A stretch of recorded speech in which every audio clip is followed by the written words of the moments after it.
চোপড়া ব্লকের পিয়ারিলাল চা বাগানে গতকালের সংঘর্ষ এবং অগ্নিসংযোগের পর কেটে গিয়েছে 24 ঘন্টা। আজও থমথমে রয়েছে এলাকায় বিশাল পুলিশ বাহিনী মোতায়েন করা হয়েছে।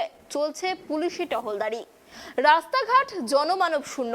উল্লেখ্য, সোমবার দুপুরে পিয়ারিলাল চা বাগান দখলকে কেন্দ্র করে জমি মাফিয়াদের সঙ্গে সংঘর্ষে জড়ায় আদিবাসীরা। ছড়রা গুলিতে গুলিবিদ্ধ হন 13 জন আদিবাসী। চা বাগান দখলকে কেন্দ্র করে সোমবার রণক্ষেত্রের চেহারা নিয়েছিল চোপড়া ব্লকের পিয়ারিলাল চা বাগান। স্থানীয় সূত্রের খবর, পিয়ারিলাল চা বাগানের মালিক বাগানটিকে স্থানীয় কিছু লোকের কাছে বিক্রি করে দেন। দীর্ঘদিন ধরেই সেখানে কর্মরত শ্রমিকরা ওই বাগানের পাশেই অস্থায়ীভাবে বসবাস করতেন। এরপর নতুন মালিক পক্ষ ও শ্রমিকদের মধ্যে বাগান দখলকে কেন্দ্র করে অশান্তি শুরু হয় এবং তা চলছিল দীর্ঘদিন ধরেই। এই নিয়ে একাধিকবার আন্দোলনও নামেন আদিবাসীরা। কিন্তু সোমবার সেই বাগান দখলকে কেন্দ্র করে নতুন করে মালিক পক্ষ ও আদিবাসী শ্রমিকদের মধ্যে সংঘর্ষ বাধে। সেই সংঘর্ষে ছড়রা গুলি চালানোর অভিযোগ ওঠে নতুন মালিক পক্ষের বিরুদ্ধে। বেশ কয়েকজন ছড়রা গুলিতে আহত হন। আহতদের উদ্ধার করে চোপড়ার দলুয়া ব্লক প্রাথমিক স্বাস্থ্যকেন্দ্রে নিয়ে যাওয়া হয়।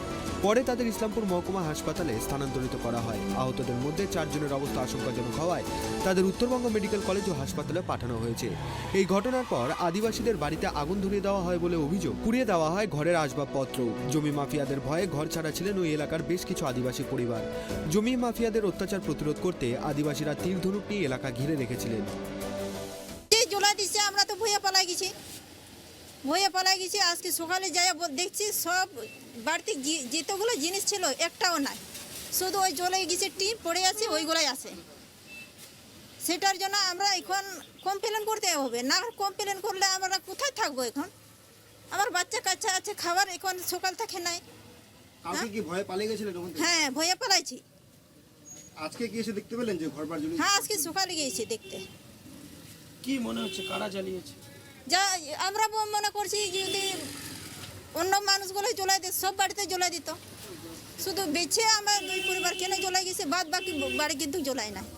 কালকে থেকে ওই ঘটনাগুলো শুরু হয়েছে, মারপিট করা, ঘর জ্বলাঝুলি করছিল। তার জন্য আমরা ভয়ে আমবাড়ির দিকে চলে আসলাম।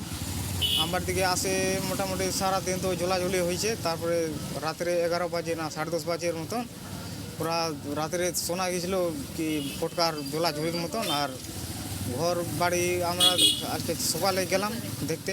সকালে যাই দেখছি যে আমাদের বাড়িগুলা সব জ্বলে টলে শেষ করে দিয়েছে। মনে হচ্ছে তো জ্বলাঝুলি যে অন্য যদি জ্বলাইতো, যেগুলো লোকালকে বাইরে জ্বলাচ্ছে ওইগুলো যদি জ্বলাইতো তাহলে সব বাড়ি ঘরগুলো জ্বলাইতো, গ্রামের যেগুলো আছে বাড়ি। কিন্তু ওইগুলো তো জ্বলে নেই স্যার, খালি শুধু জ্বলেছে আমাদের দুই পরিবার, যেগুলো আমরা মারপিটে ওইগুলো ভিতরে আমরা যাইনি। তার জন্য আমাদের সামিলে আমার নাই, কোনো দিকে আমার সামিলে তো নাই। দুই পরিবারে জ্বলাইছে। দুইটা ঘর না 3 ঘর, ওই 3টা, ওই এদের 3টা বাড়ি, আমাদের একটা রুমে জ্বলে শেষ করে।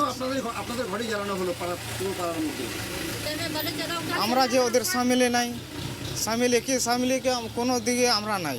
ওই মার ঝগড়ার মধ্যে আমরা নাই। যেগুলো আমাদের মা বাবার থেকে জায়গা জমিগুলো একটু আছে ওইগুলাতে আছি আমরা। আর মার পেটের মধ্যে আমরা নাই, এমনি অসুবিধা মানুষ আমরা।